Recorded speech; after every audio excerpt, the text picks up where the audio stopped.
এই উমাকান্ত একাডেমিতে বার করে দেওয়া হয়েছে। বেলুনিয়াতে কাউন্টিং এজেন্টরা গুনতে যাওয়ার পথে আক্রান্ত হয়েছে, শান্তির বাজারে আক্রমণের চেষ্টা হয়েছে, পুলিশ এসকর্ট করে তাদেরকে নিয়ে গেছে। আমি এইমাত্র খবর পেয়ে এসেছি। আমি আরু সাহেবকে বারংবার ফোন করা সত্ত্বেও ওনার পক্ষ থেকে কোনো রেসপন্স নেই। নির্বাচন কমিশনের ভূমিকা এখানে টুটু জগন্নাথের।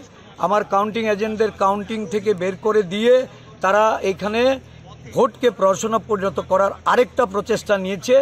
এটা কি প্রতিদ্বন্দ্বিতা, সারা দেশের সঙ্গে এই রাজ্যের কোথাও মিল নেই। এটা অগণতান্ত্রিক ব্যবস্থাপনা কায়েম করে রেখেছে নির্বাচন কমিশনের সহায়তায়। এখানে কমিশনের যারা আধিকারিক তাদের কোনো ভূমিকা নেই। কোথায় কোথায় মানে বাধাপ্রাপ্ত হচ্ছেন বা কোথায় কোথায় কাউন্টিং এজেন্টদের? আমি তো দুটোর খবর পেয়েছি, এবার যাচ্ছি আমি গিয়ে দেখি বাকি হলগুলির কি অবস্থা। আপনার নিজ যে বিধানসভা কেন্দ্র আমরা যদি বলি বটদোয়ালির দিকে একটু নজর রাখি, তবে প্রথম রাউন্ডের গণনার ফলাফল কিন্তু চলে এসেছে, সেখানে এখনো পর্যন্ত বিজেপি এগিয়ে রয়েছে, কি বলবেন? দেখুন, আমি এই রাজ্যে ভোট প্রক্রিয়া কি হয়েছে আমি প্রথম থেকে এবং এই ভোটটাকে সম্পূর্ণরূপে বাতিলের জন্য আমি ইলেকশন কমিশনকে জানিয়েছিলাম। বলতে গেলে এই ভোট এটা প্রহসনাত্মক ভোট। দেশের প্রধানমন্ত্রী ভোটে পিছিয়ে যাচ্ছে। মুদ্রা কি? মুদ্রা তো মহঙ্গাই আর বেরোজগারি।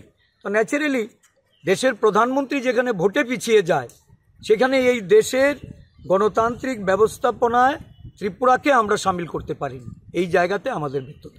ফলাফল নিয়ে মানে ইন্ডিয়া জোট কতটা এগিয়ে আছে বা কি বলবেন? অ্যাবসলিউট মেজরিটি পাবে, অ্যাবসলিউট মেজরিটি।